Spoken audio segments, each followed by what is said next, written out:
Animal Crossing New Horizons recently got a surprise new update that added many new features to the game. One of these was a change to the crafting system that New Horizons introduced. After the update, you can now craft items in bulk, up to 10 at once. Upon finding out about this, my first thought was that it would make crafting fish bait much less tedious, as you previously had to craft it one at a time, which, in a lot of situations, made it not feel worth the effort. So considering this small but impactful change to the crafting system, let's see how fast you can catch every fish in the 3.0 update. At the start of the game, we choose our island layout and try to maximise the amount of river space we have on the cliffs, as some fish can only spawn in rivers that are at higher elevations. There isn't anything else that we need to consider, so we pick the one in the bottom left. Once on the island, we go straight to the plaza and place our tents, as well as the villagers' tents. We then collect the branches and fruit that Nook wants, and name the island before finishing the first tutorial day. An important part of this challenge is getting Nook Miles, as you tend to spawn in far more fish on Nook Miles islands. One task we do to get some Nook Miles is take off some clothes, so that we can have 5 things placed in our tent. The next day starts, and Nook gives us the Nook phone, which allows us to claim the miles for tasks we've completed so far. We'll also be paying off the first tent loan, as when you do so, Nook gives you a free Nook Miles ticket, and gives you access to Nook Miles Plus objectives, which will allow us to collect miles more efficiently. We go to Nook's tent and learn the DIY recipe for the flimsy fishing rod, which might be useful at some point. We also get the DIY for the flimsy net, which will allow us to catch some bugs. This might seem pointless in a fishing challenge, but they're much quicker to catch and will allow us to make some quick bells in the beginning.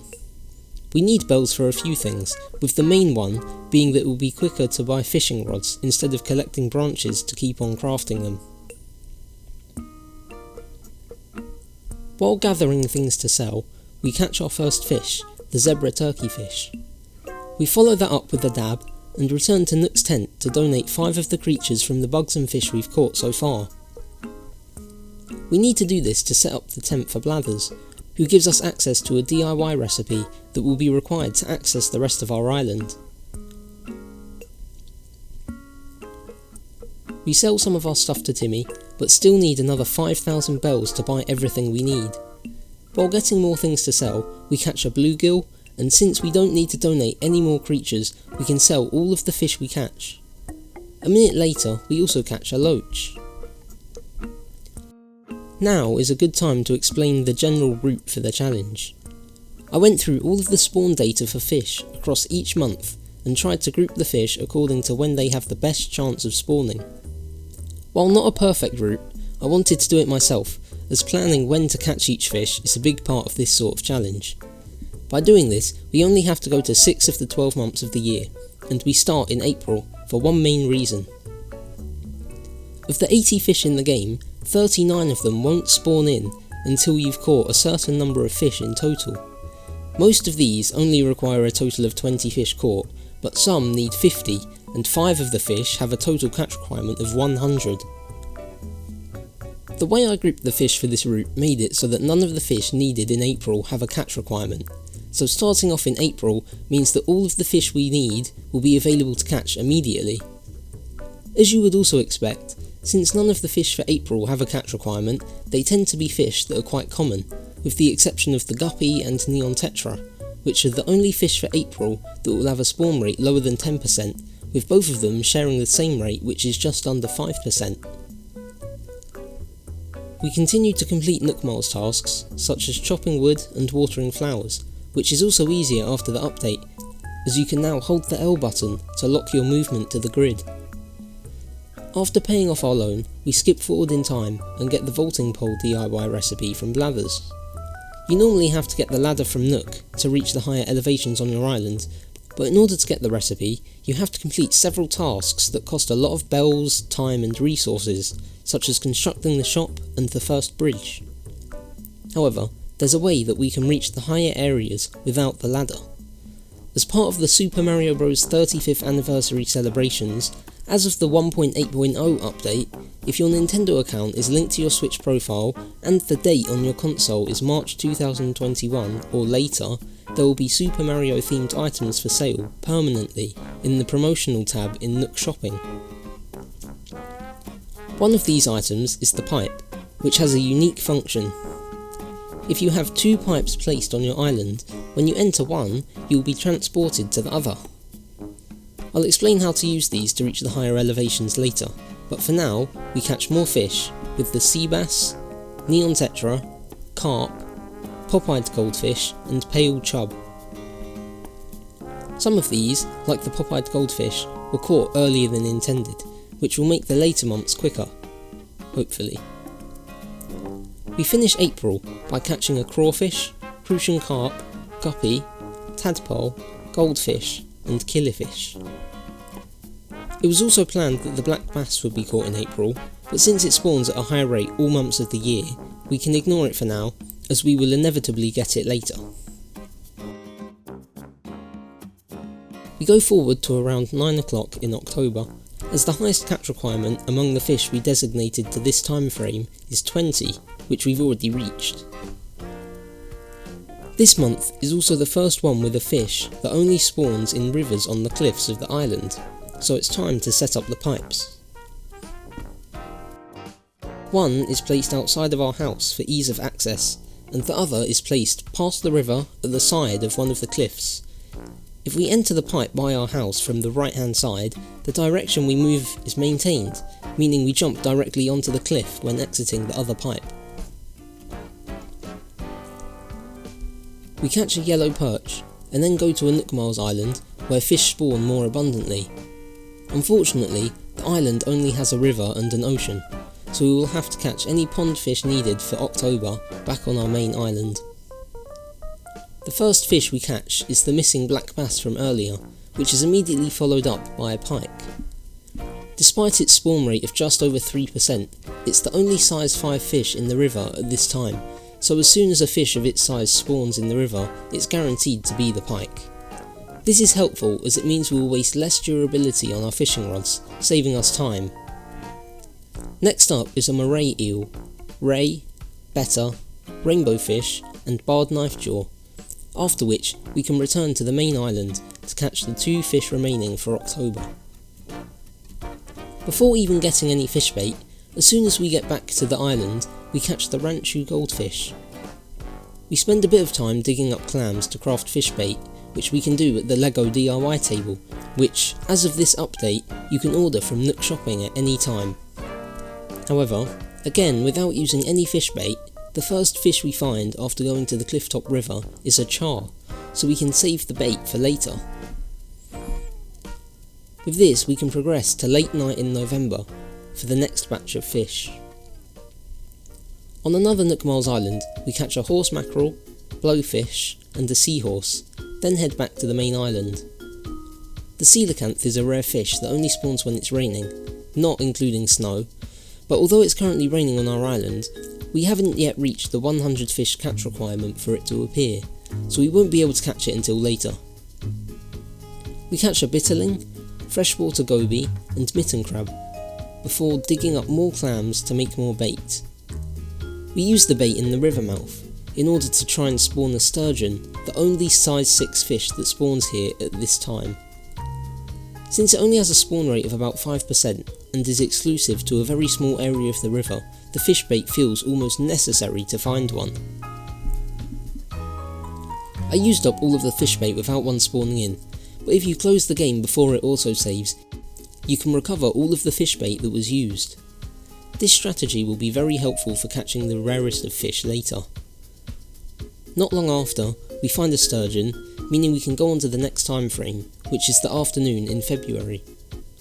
We board a flight to another island, this one with both a river and a pond. Here we get an olive flounder, squid, koi and a pond smelt from the river. Next is a red snapper, dace, sea butterfly, football fish and anchovy. We go back home and start clamming it to rebuild our bait stores, as the remaining fish for this month are exceedingly rare. The first one we go for is the tuna, which can only spawn on the pier at a rate of around 2%. After around 20 minutes of trying, we instead catch a blue marlin, the other 2% size 6 pier fish. While the blue marlin was originally planned to be caught later, it was good that we caught it here, as it was our 100th fish in total, meaning that we have met all catch requirements, so all fish can now spawn. This includes one of the 3 remaining fish for this time frame, the infamous stringfish. We catch the tuna just under 10 minutes later, and surprisingly soon after, we catch an oarfish, which with a 1% spawn rate is tied for the rarest fish in the game. Our lucky streak somehow continues, with the stringfish being caught not even 8 minutes later. The stringfish was the last one we needed for February, so up next is August in the morning, where the list of fish we need to catch is very small. Specifically, there are just 4 of them. However, one of them is another 1% spawn, so despite the low number of fish, it won't necessarily be the quickest month to go through. The first fish caught was a tilapia, but I forgot to add it to the counter, and didn't notice until the next Nook Mile achievement for unique fish caught, so until we reach 60 fish, please just imagine that the counter is 1 higher. We then catch a sweetfish, giant snakehead, and frog, leaving only the Napoleon fish, the 1% spawn. While searching for it, we catch a whale shark and an ocean sunfish, which are both 1%ers. It's not for another half of an hour that we're finally able to catch a Napoleon fish, leaving only September remaining. We use another Nook Miles ticket, and since we don't need any pond fish in the morning in September, the island's lack of a pond doesn't matter. We catch a surgeonfish, piranha, pufferfish, clownfish, ribbon eel, dorado, and a nibblefish. At this point, after catching the last fish required for September mornings, I noticed that when I last changed the date, I increased the day by 1 instead of the month, so I was actually still in August. Luckily, this didn't completely remove any of the fish needed from the pool of available spawns, but in the case of the dorado and nibblefish, which were the last 2 to be caught in this time frame, their spawn chances were lower than intended. This aside, we can now go to night time in September to catch all of the fish that are left. We get an island with a pond and a river, which will let us catch most of the remaining fish. Upon catching a soft-shelled turtle, the 60th fish, I noticed the discrepancy in the counter, so from here, the counter is accurate again. After this, we catch a gar, salmon, catfish, king salmon, and suckerfish. This is followed by a butterfly fish and a barreleye, which is particularly annoying to catch, as it's a 1% spawn that shares its location and size with the horse mackerel, a notoriously common fish. However, before actually catching the barreleye, I was able to distinguish it from horse mackerel, as despite what you would expect from a fish called a barreleye, it, like other rare fish, has a very limited field of view. Unlike with the more common horse mackerel, in order to get the barreleye to notice the bobber, you need to cast almost directly in front of it. The last fish we catch on this island are the angelfish, saw shark, arowana, snapping turtle, and saddled bishir. For the last time, we go back to the main island and gather more clams for bait.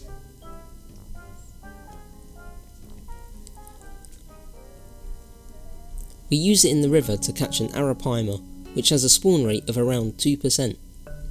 Soon after, we catch the last 1% shark, being the hammerhead, and just a minute and a half later, the giant trevally, another 1% fish, appears.